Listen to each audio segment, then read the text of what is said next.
Welcome to The Origin of the Pyramid.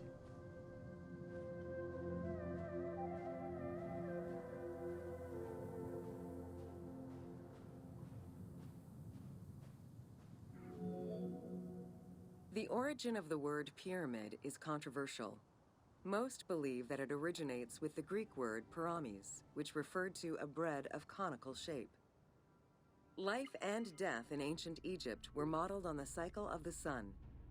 The perfect shape of the smooth-faced pyramid became associated with the metaphor of the pharaoh transformed into one of the sun's rays in death. Pyramids represented the Benben, the primordial mound of the Heliopolitan creation myth. These stories permeated every aspect of Egyptian life to a greater or lesser extent.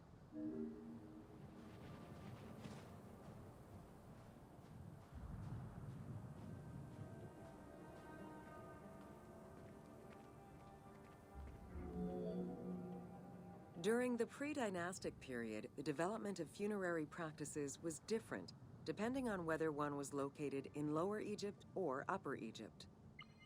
Well before the pyramid, there was the burial pits. It is on the site of Merimde Beni Salome in Lower Egypt that we find the oldest funerary site, dating back to 5000 BCE. Study of the tombs revealed that the bodies of the deceased were deposited in a shallow grave in a fetal position.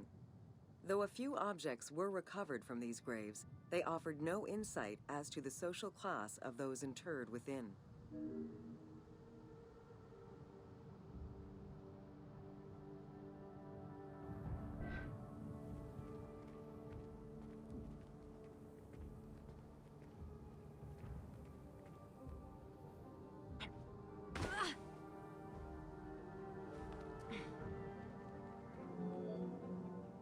In Upper Egypt, pre-dynastic practices are easier to study, but reveal more complex funerary rites. They are divided into two cultural phases, Badarian and Nagada. The Badarian phase ranged from 4400 BCE to 3800 BCE. Small necropolises were discovered on the outskirts of villages, revealing the emergence of a funerary cult.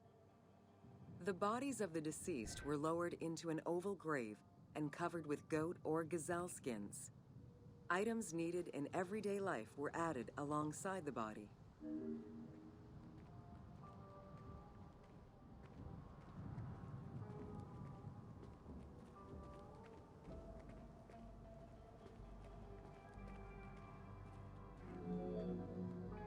During the three Nagada periods ranging from 4000 BCE to 3510 BCE, funerary practices evolved in complexity.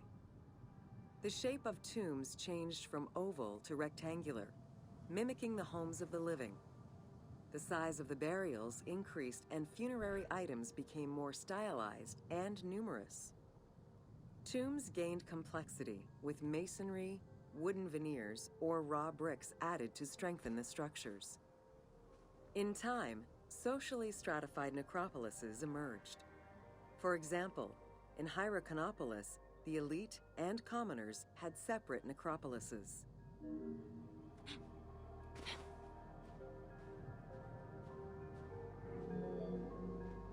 The term mastaba, meaning massive bench in dialectal Arabic, refers to a form of funerary architecture that was present in Egypt from the Archaic period to the Middle Kingdom.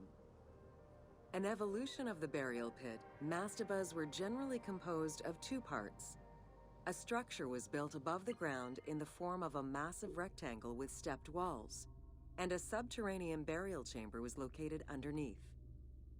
Smaller mastabas often surrounded the much larger tomb of the king. These generally held the remains of the king's relatives and courtiers.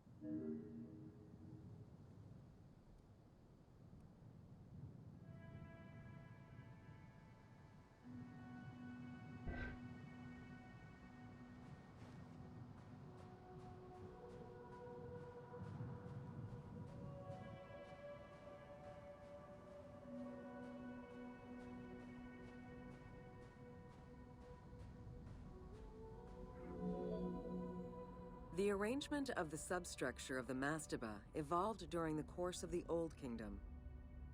From the 5th dynasty onwards, mastabas often featured multi-roomed substructures, with sometimes up to 30 rooms. Also, the quantity and quality of decorated surfaces increased noticeably, as well as the number of statues found within.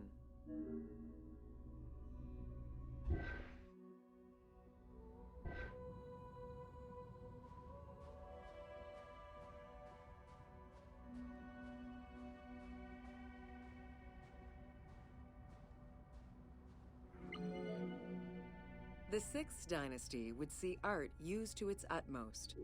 The entire surface of a mastaba would be covered in scenes of daily life, illustrating the prosperity of those lucky enough to comfortably spend eternity near the pyramid of a pharaoh.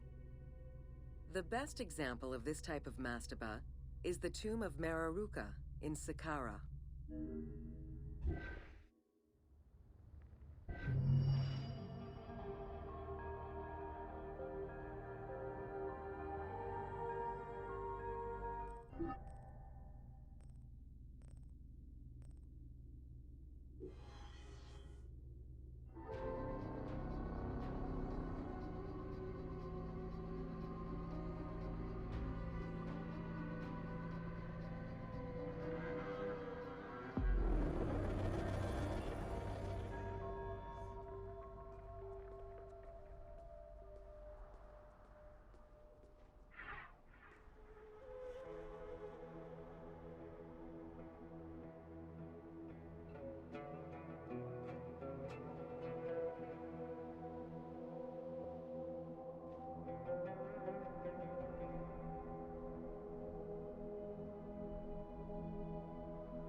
Welcome to the Step Pyramid Complex of Djoser.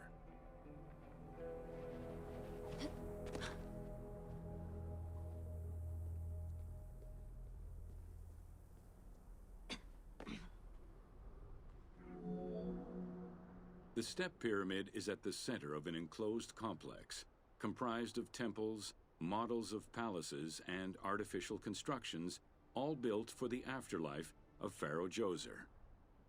The funeral complex itself covers 15 hectares and is located on the highest point of the Saqqara Plateau.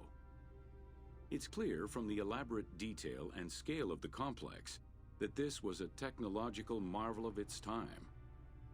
The only fragment of information regarding the design plans of the complex was discovered on a section of stone containing an architectural sketch of a vault.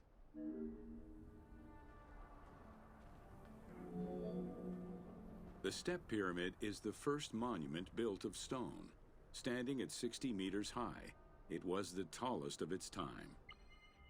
Built 4,700 years ago, it was originally intended as a mastaba, which was a flat-roofed rectangular tomb. Its famous architect, Imhotep, may have felt this was too humble for the great Pharaoh Djoser and began to add the steps.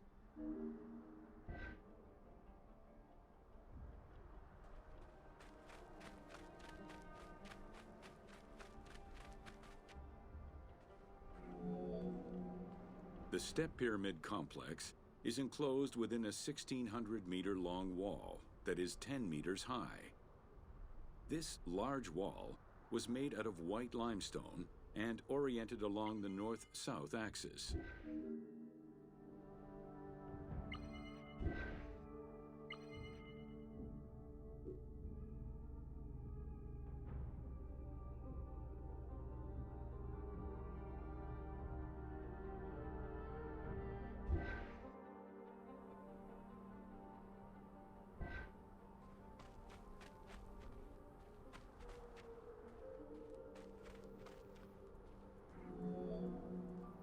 While there are 14 doors, only its eastern door was intended to accommodate the living.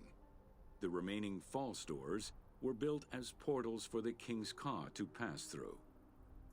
Along with false doorways, the walls were designed with bastions and steeples resembling a defensive wall.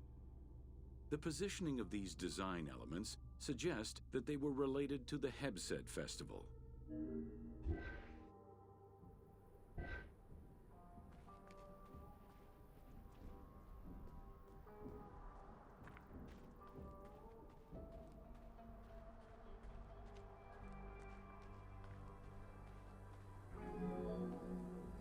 The only real entrance into the complex is at the end of a long, narrow passageway. This enclosure has a stone canopy carved to resemble wooden logs.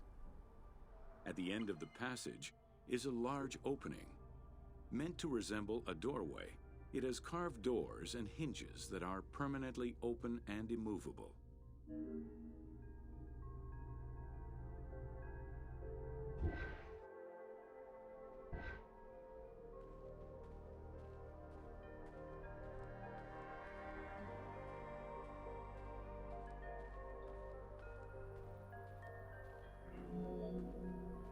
The corridor is lined with 20 pairs of columns up to 6 meters high, built by stacking stone drums. The completed facade was made to resemble reed stock bundles. Traces of red paint were found on the columns, along with black paint on the support walls. This would have had the effect of blending the walls into the shadows to give the red columns the illusion of standing on their own.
Guarded by a line of carved snakes, this tomb is located at the southern end of the courtyard.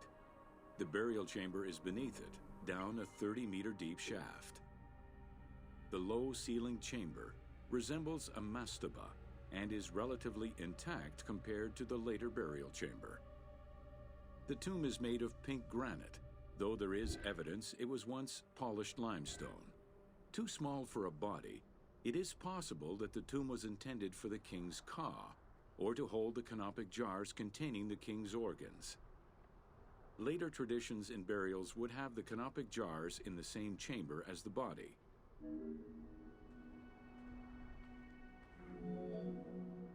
A polished limestone staircase leads west from the tomb to underground apartments. Some of these rooms were intended to accommodate the king and his family in the afterlife. Many large jars of pottery were found, including some that still had deposits of beer, milk, and oil inside them.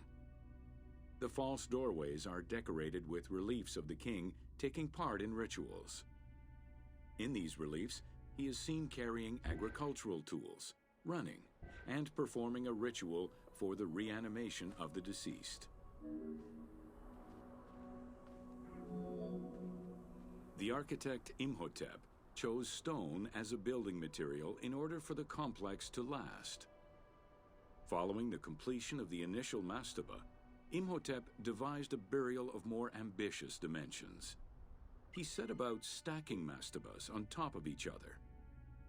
Evidence shows that the pyramid was enlarged twice by additional cuts into the steps, eventually reaching 62 meters in height and 121 meters by 109 meters at its base.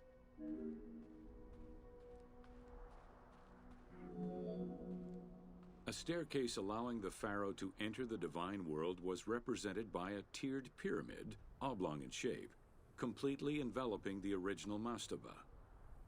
The pyramid itself is a solid structure. All of the chambers and tunnels are beneath the structure.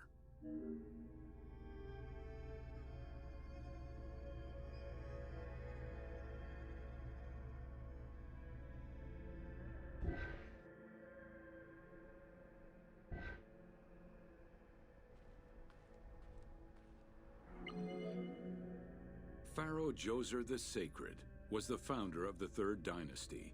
He ruled for 19 years. During his reign, he was known as Horus Negerikat, divine of the body. He was given the name Djoser several centuries after his death as a sign of respect, and he is regarded as one of the greatest pharaohs of Egypt. An apocrypha was drafted in his name during the Ptolemaic period, 2,500 years after his death.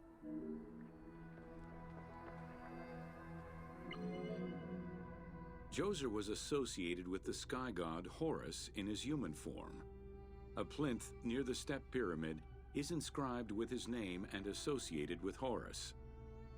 He was the first to reside in Memphis, making it the central hub of government for the region. Djoser was known to have built many temples and monuments before the complex at Saqqara.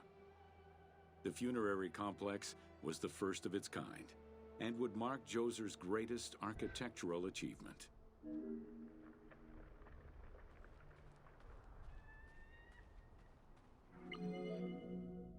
The funerary complex was built to resemble Djoser's palace, with the stone carved to imitate mud brick, trees, and reeds. Creating these details and softer textures in hard stone would have been a time-consuming, labor-intensive task. Much of the complex is designed to accommodate the Hebsed festival, allowing the king the ability to affirm his rule even in the afterlife.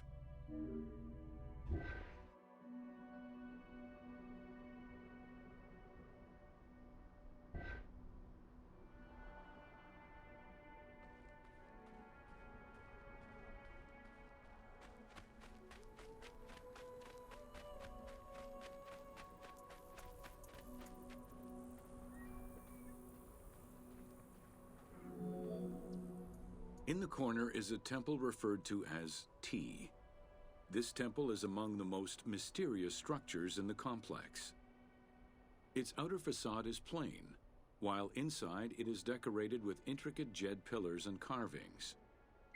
It's possible that this place was intended to be where the Ka of the king materialized, symbolically visiting the platform of the Hebsed courtyard from the afterlife.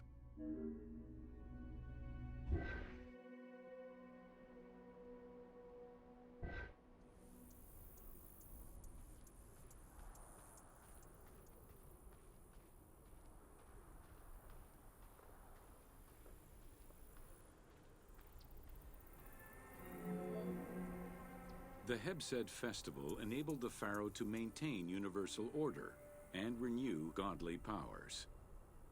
Through a series of trials and religious rites, such as dance, offerings, and visiting the sanctuaries of various deities, the ruler's vital force and divine nature was confirmed.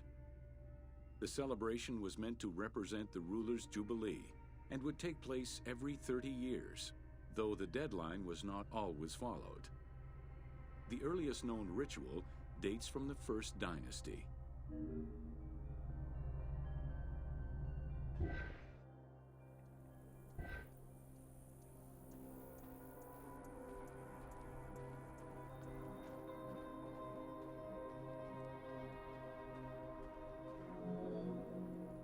Within the complex of Djoser, southeast of the pyramid, is a dedicated space for this essential ritual to be performed by the king even in the afterlife.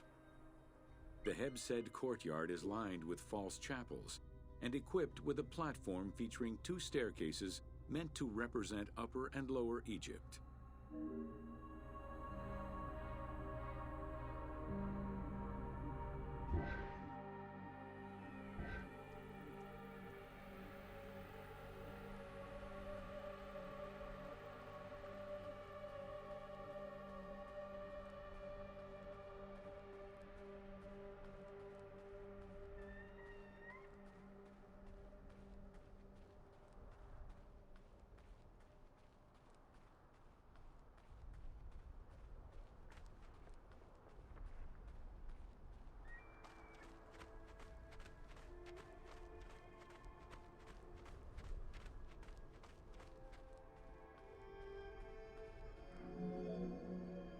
Located in the courtyard, the two pavilions are believed to represent the palaces of Upper and Lower Egypt.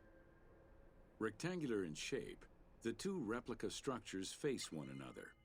Their facade is similar to the chapels of the Hebsed ceremony, with column crowns carved to look like falling leaves. Because Queen Hetep-Hernepti and Princess Inetkas's names were discovered on a stela near the pavilions, it is thought that these funerary chapels were intended for them.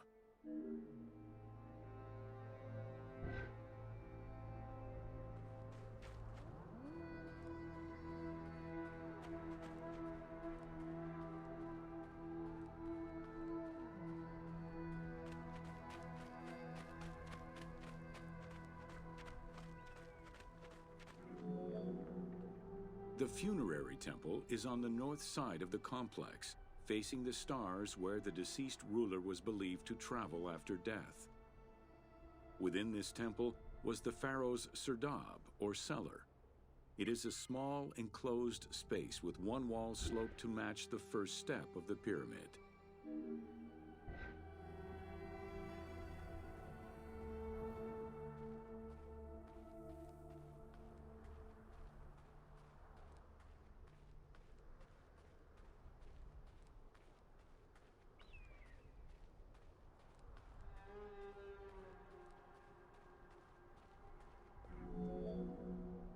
The north wall has two observation holes. A statue of Djoser is seated on the throne, wearing a mantle and a tripartite wig with a crown known as a Nemes. Representing the king's ka, this statue looks through the observation holes into the courtyard, enabling the king to observe the ceremonies and receive offerings in the afterlife.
Welcome to Inside Djoser's Step Pyramid.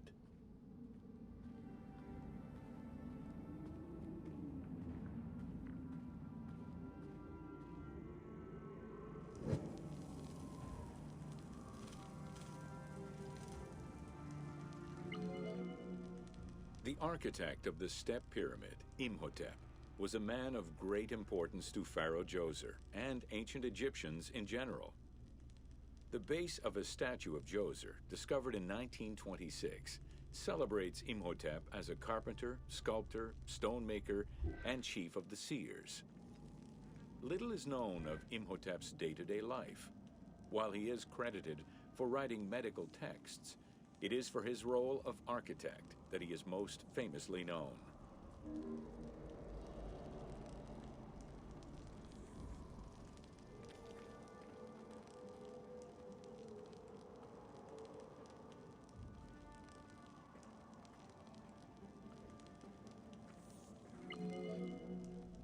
From the design of the pyramid to the elements within the complex itself, Imhotep set out to create something that would immortalize his king. An architectural achievement, the step pyramid was made from stone blocks instead of mud brick. It was the first time Egyptians built a monument of that height. Imhotep explicitly intended for the stone to reflect natural materials. The funerary complex of Djoser remained famous throughout the centuries and millennia, and its great architect, Imhotep, was deified by ancient Egyptians during the late period.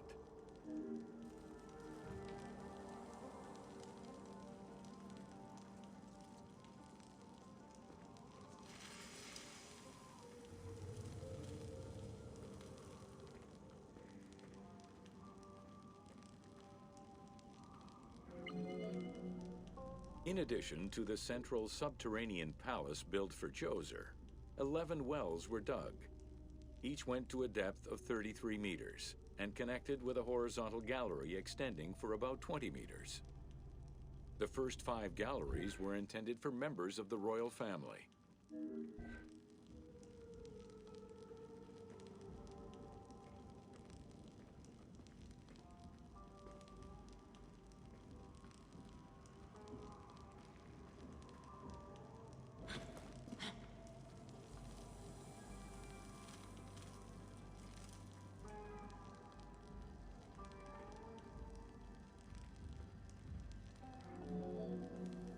Two passages lead underground and branch off in 3 directions to various magazine galleries.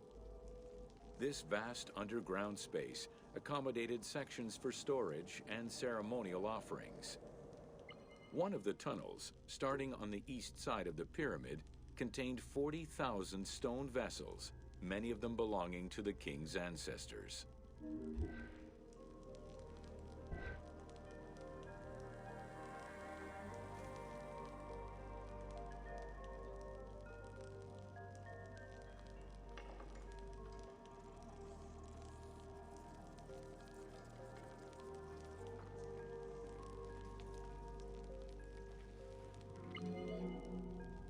The burial chamber of Djoser is located at the bottom of a 28-meter deep central shaft.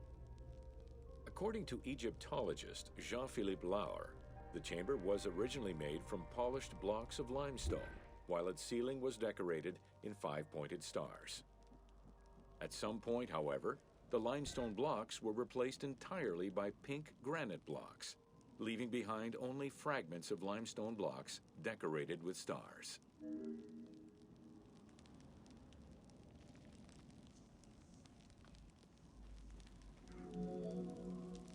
At the foot of the chamber are many tunnels going in all directions. This maze of tunnels, galleries, and chambers stretches over 5 kilometers. There are a number of dead ends and false doors. They may have been intended for the afterlife, rather than to fool thieves.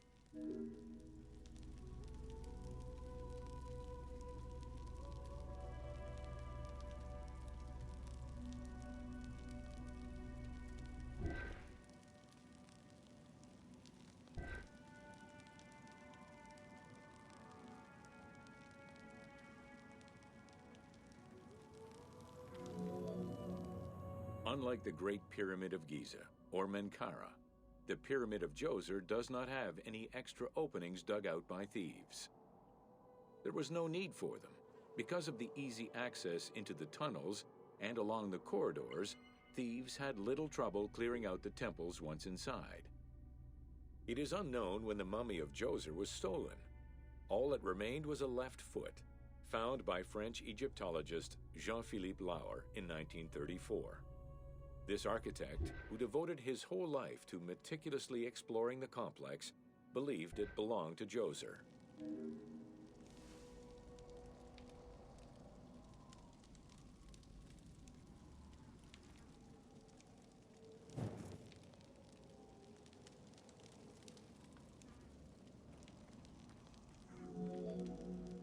The Pharaoh's apartments, also known as the Blue Chambers, are decorated with blue-green tiles meant to imitate the reed matting that covered the walls and windows of his palace. The stone is carefully curved and painted to look like the rolled mats of open doorways and curtains.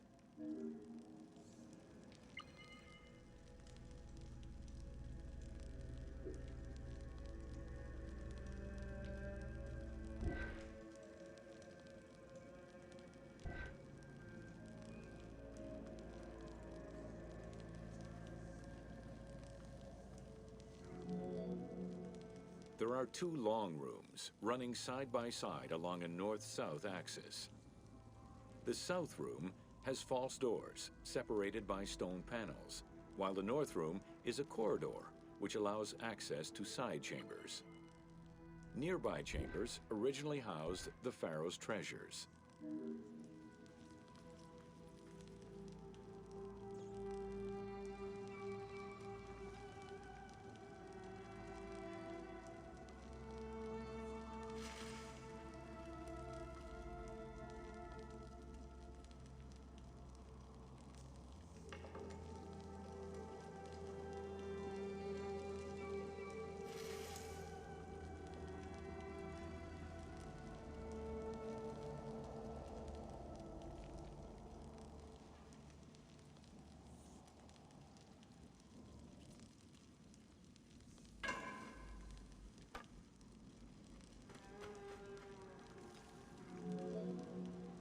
The door frames are made of fine limestone and carved with the king's name. As in the south tomb, reliefs are carved into the doorways. These reliefs show the king performing rituals and visiting divine sanctuaries for all eternity. Their interiors are fictive additions made by the team to add to the wonders of the tomb. It is clear from the elaborate detail and scale of the complex that this funerary monument was a technological marvel of its time.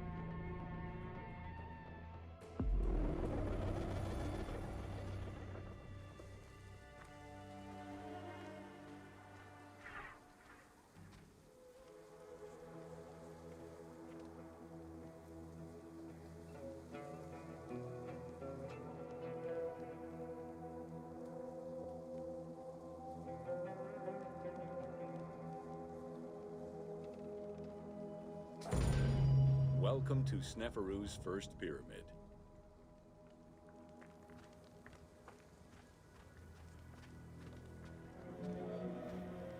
With the long reign of Sneferu, the first king of the 4th dynasty, the most brilliant and creative period began for the construction of funerary monuments in Egypt.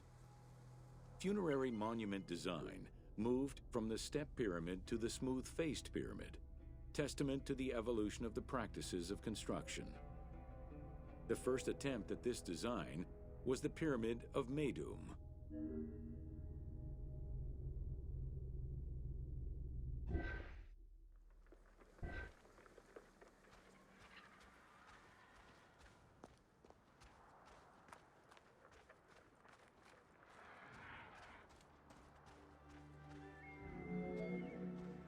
While Sneferu's monument started as a 7-stepped pyramid, it was later altered into an 8-stepped structure.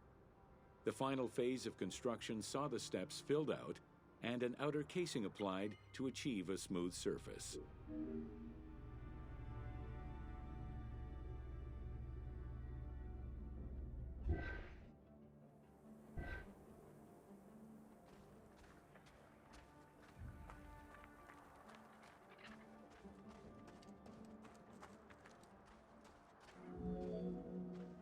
The smooth dressing of the walls did not provide sufficient bonding, however, and the outer casing did not rest on sound foundations. As a result, the bases of the 4 outer buttress walls gave way, causing the walls to slide down and collapse. While the Meidum Pyramid was abandoned, due to design flaws. It showcased other innovations that would impact all future pyramid designs.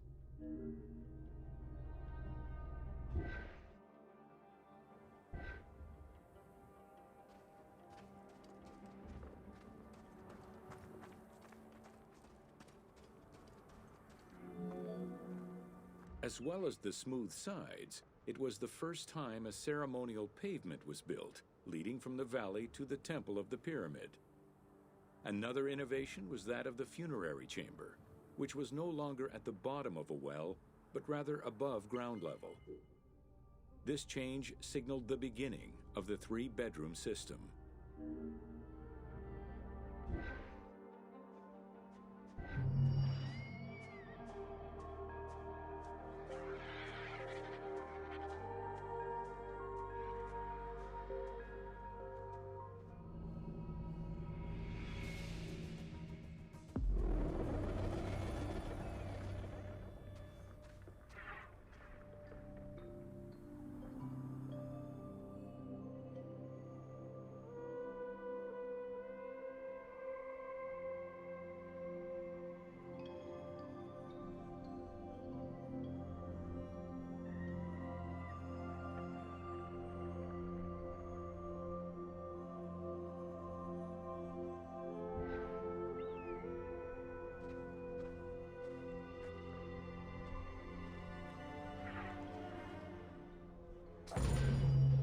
Welcome to the Bent Pyramid of Dashur. After the construction of the Meidum Pyramid failed, Sneferu transferred his residence and the official necropolis to Dashur. There he began construction on his second attempt at a funerary monument. The resulting structure, known as the Bent Pyramid, is the only one of its shape in Egypt.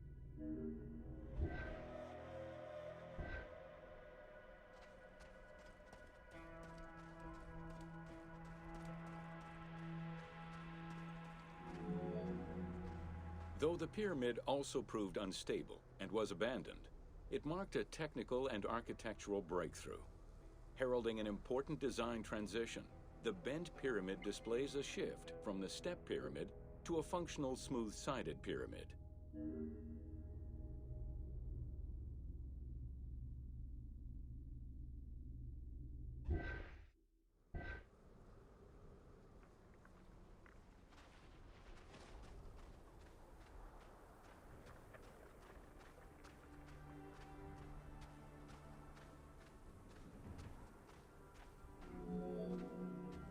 The Bent Pyramid was unique in having two separate entrances, one on the northern face and another on the western face.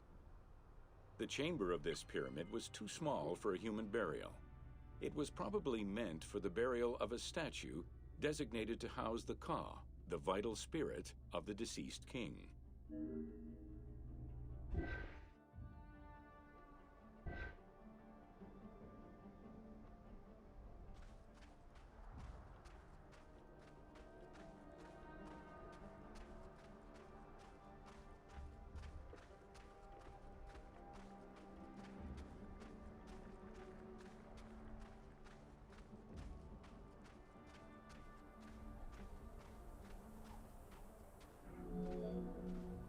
With the Bent Pyramid, architects successfully experimented with a completely new idea: to build the pyramid with a core of huge stones settled on a progressive horizontal design. This way, each construction phase could be completed in a single stage, allowing the architect complete control over every design element. Unfortunately, these precautions did not prevent sagging or cracks in the interior rooms of the pyramid. Sneferu abandoned the monument and began the construction of yet another pyramid.